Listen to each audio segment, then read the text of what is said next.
Bonjour, le titre de ma présentation est HST Port, un modèle d'évolution des paysages culturels portuaires du point de vue de l'histoire des sciences et des techniques. Je me situe dans une approche en lien avec la notion de paysage culturel que décrit l'UNESCO, avec une première définition qui est que le paysage culturel représente les œuvres conjuguées de l'homme et de la nature. Le paysage portuaire est aussi un paysage essentiellement évolutif, un paysage vivant qui conserve un rôle social actif dans la société contemporaine, qui est étroitement associé à un mode de vie et dans lequel le processus évolutif se poursuit. Et en même temps, il montre des preuves manifestes de son évolution au fil du temps. Du point de vue de l'histoire des sciences et des techniques, nous sommes dans une triple problématique. Premièrement, il s'agit de décrire et de périodiser un macrosystème technologique en choisissant de bons indicateurs qui sont caractéristiques de cette évolution. Deuxièmement, de décrire et comprendre des artefacts dans le contexte de l'évolution de ce paysage culturel industriel à grande échelle, mais aussi de décrire et comprendre les activités humaines et les pratiques technologiques, dans ce cas en particulier en lien avec ces artefacts. Le plan de ma présentation sera en 4 points. Premièrement, un travail sur les définitions d'un artefact. Ensuite, la présentation des approches dites technocentrées et anthropocentrées. J'irai ensuite sur la présentation du modèle que j'appelle ENI-Artefact et son application au port qui se traduit par le modèle HST port. La première définition à laquelle je vais faire référence est celle de Christophe Pommian dans son article qui s'appelle De l'exception humaine, où pour lui le mot artefact est utilisé comme équivalent à production humaine ou production de l'homme.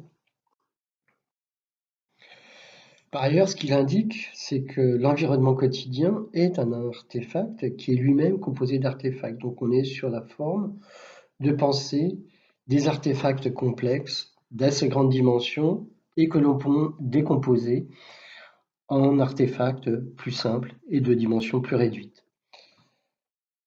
Cet impact du changement d'échelle est important puisqu'il peut aller jusqu'à la très grande échelle, puisqu'on peut considérer dans ce cadre-là, en passant du pot de fleurs au jardin, au parc, comme celui de Versailles, à un paysage de type agricole, à la notion d'artefact, en pensant par exemple à un paysage agricole comme le résultat de cette procédure, production humaine.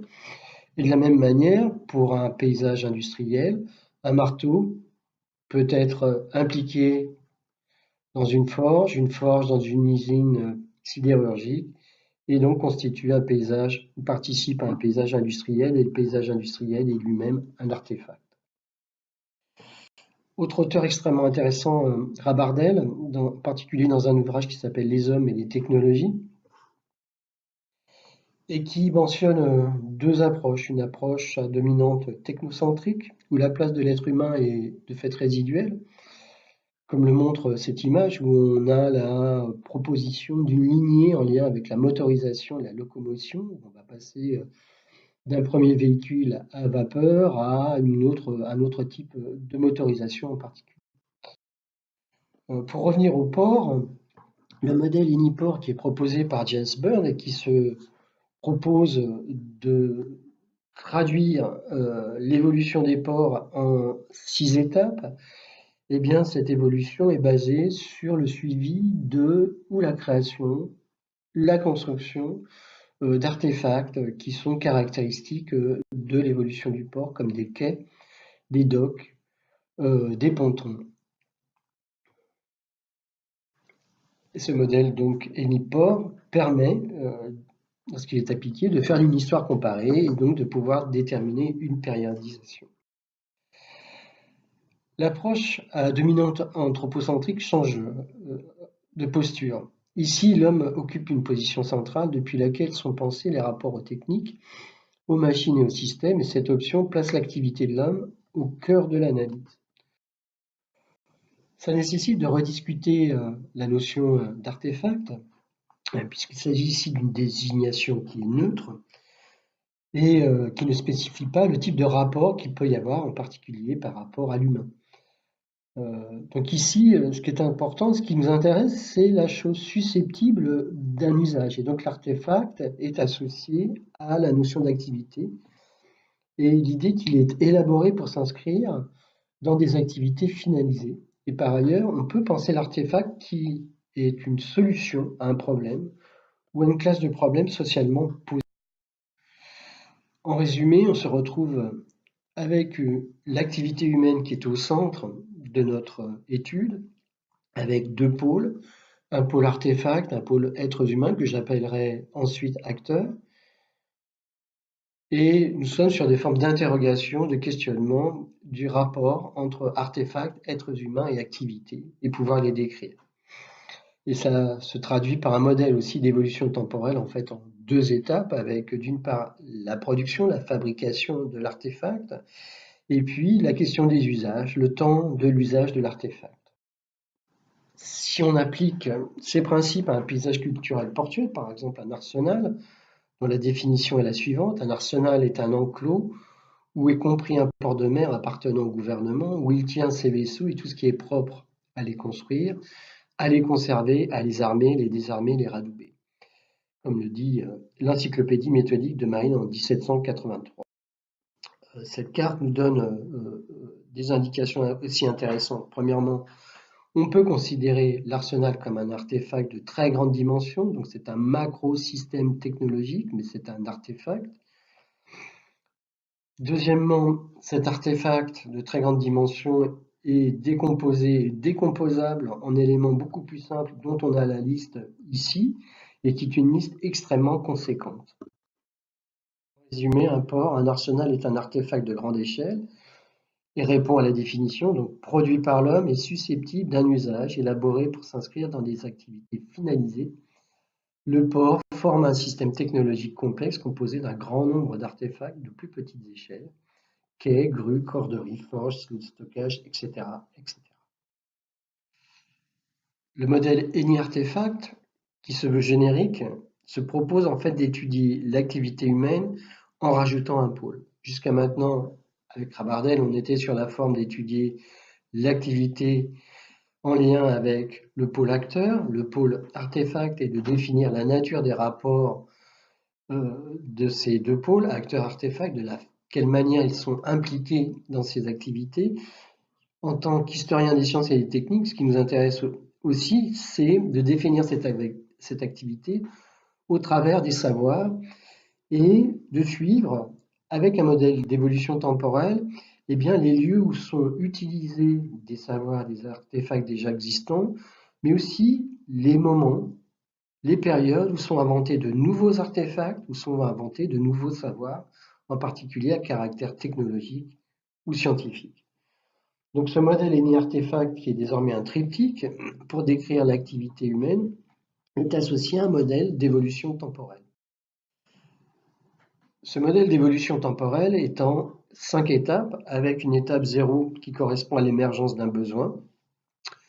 L'étape 1 constitue la traduction de ce besoin en termes de problèmes technologiques, avec l'émergence de différentes solutions aux problèmes posés, le choix d'une solution. L'étape 2 consistera en la réalisation de l'artefact choisi, la construction. L'étape 3, l'étape de l'usage de l'artefact qui comprend aussi les phases d'entretien, de réparation. Et on aboutit à une étape 4 qui peut être l'évolution de l'artefact avec l'émergence d'un nouveau besoin ou d'un nouveau type de problème qui fait qu'on redécrit à nouveau toute la procédure, étape 0, 1, 2 et 3. Autre cas qui est le cas de l'obsolescence pour l'étape 4, on arrive en fin de cycle de vie de l'artefact. Éventuellement, ça peut se traduire par la disparition, mais aussi par la destruction, par exemple en cas de guerre. Je vais développer ici très rapidement un modèle Eni Artefact qui est associé à une grue spécifique, mais qui est renseigné du point de vue des sources. Vous avez ici un paysage qui est typiquement dans la résultante de l'étape 4, c'est-à-dire obsolète et ou alors disparu, avec en particulier ici un môle qu'on appelle le môle du viaduc et qui est associé à des ateliers industriels de très grande surface et qui s'appelle le plateau des Capucins et où étaient construits en particulier les chaudières et la motorisation. Cette image de 1952 nous montre qu'en fait il s'agit d'un môle qui est associé à une grue, donc qui forme un artefact qui est destiné à la fonction de levage, qui est associé toujours au plateau des Capucins, et qui est bien le résultat d'une étape 4, qui est obsolescence et disparition. Et on voit que certains éléments peuvent disparaître, mais pas tous en même temps. Cette grue est située ici, on a le môle du viaduc ici, on voit la situation qui est là. Et on peut reprendre à partir des sources les différentes étapes, avec une étape 0, en gros en 1839, liée à la construction de ces ateliers mécaniques, avec l'émergence d'un besoin qui est lié au fait que le plateau des Capucins se trouve à une vingtaine de mètres au-dessus du niveau de la mer. Donc l'émergence d'un besoin, donc on se trouve ici ensuite sur l'étape 1 avec la traduction de ce besoin en problème technologique, avec l'émergence de différentes solutions au problème posé qui aboutira au choix d'une solution. Dans un premier temps, on est sur une grue seule comme solution au problème posé. Un peu plus tard, il y a la proposition d'une nouvelle solution technologique. Il y a des éléments spécifiques de la traduction en problème technologique, avec en particulier un cahier des charges à respecter lié à la hauteur de l'élévation, donc on l'a vu qui était de l'ordre de 20 mètres. Un cahier des charges en lien avec les charges qui sont de l'ordre de 20 à 30 tonnes, mais en fait il faut penser 50 tonnes. Et la solution envisagée s'inspire de technologies qui existent déjà. On est sur une filiation effectivement avec ce qu'on appelle une BIG qui existe de temps immémorial au port de Brest, qui est ici, on est en 1845, et on peut dire par la proposition de la construction d'un môle du viaduc avec des cabestans qui se trouvent à l'intérieur du viaduc, du môle du viaduc, et d'une grue qui est capable de supporter effectivement de l'ordre de 50 tonnes. L'étape 2, qui correspond à la réalisation de la construction de l'artefact, nous montre éventuellement quelques surprises. Pourquoi? Parce que le môle du viaduc sera effectivement construit, mais la grue qui sera installée sera radicalement différente de celle qui est proposée dans le document précédent. Plusieurs grues d'ailleurs vont être installées. Ici, la première est d'inspiration des technologies du XVIIe, donc extrêmement. Ici, on a une deuxième grue qui correspond à un changement de technologie radical, puisqu'il s'agit de technologies issues de la construction navale à vapeur, avec un auteur, un inventeur qui s'appelle l'inspecteur Gervaise, qui est un ingénieur de la construction navale et spécialiste justement de la chaudière et de la motorisation à vapeur. Donc ici, on est bien dans l'étape 2 de réalisation de la construction de l'artefact, on est en 1800. Ici, on est donc sur l'installation et le départ de l'usage de cet artefact qui comprend des phases d'entretien et de réparation. Donc étape 3. Encore une image de cette étape 3, on est en 1909 où on voit l'installation d'une cheminée sur un bateau militaire. Cette image reprend les étapes 2 en fait, et 3 du modèle. En 1859, on est sur le résultat d'une étape 2 qui correspond à la construction d'une BIG qui est en fait la technologie connue déjà depuis le XVIIe siècle. Celle de 1863 correspond aux savoirs et technologies qui sont liés à la construction en fer et la construction navale à vapeur. Encore une fois, on est sur un inspecteur, un ingénieur qui est spécialiste du domaine de la construction navale et de la motorisation à vapeur en particulier. Et ensuite, en 1911, on s'aperçoit que la cheminée d'échappement des fumées a disparu. Et là se met en place un système de production d'énergie qui devient désormais radicalement différent puisqu'il s'agit d'énergie électrique et donc à proximité la construction d'une usine de production électrique. Donc ces trois images elles nous elles sous-tendent premièrement donc des activités différentes.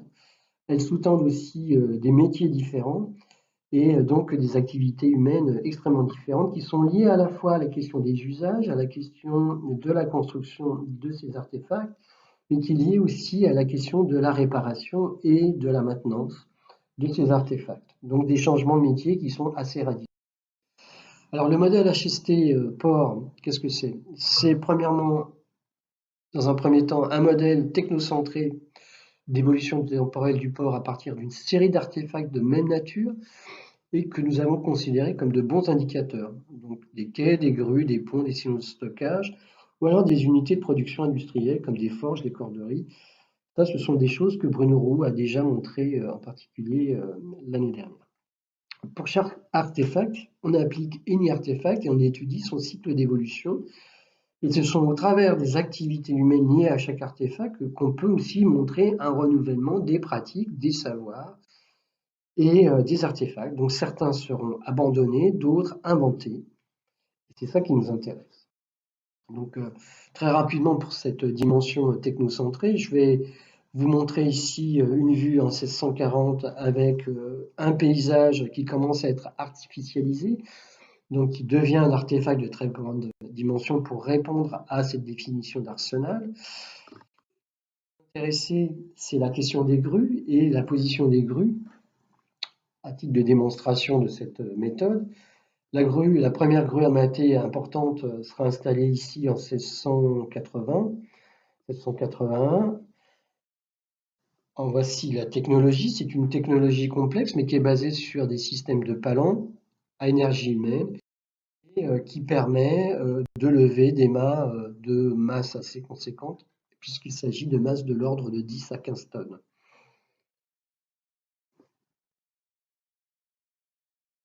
On a une vue ici de l'arsenal de Brest au XIXe siècle avec cette grande grue amatée qui sera donc caractéristique des technologies en lien avec des problèmes de levage qui sont faites issus du XVIIe siècle. La machine amatée va être en gros remplacée par la grue du viaduc que l'on a vu tout à l'heure, donc qui est encore une fois très spécifique de la technologie liée à la vapeur. On le voit aussi en termes de... Elle est située à proximité du plateau des Capucins et donc des ateliers. Et puis en 1878, on est sur le projet de nouvelles grues qui sont des grues hydrauliques qui sont capables de soulever 160 tonnes.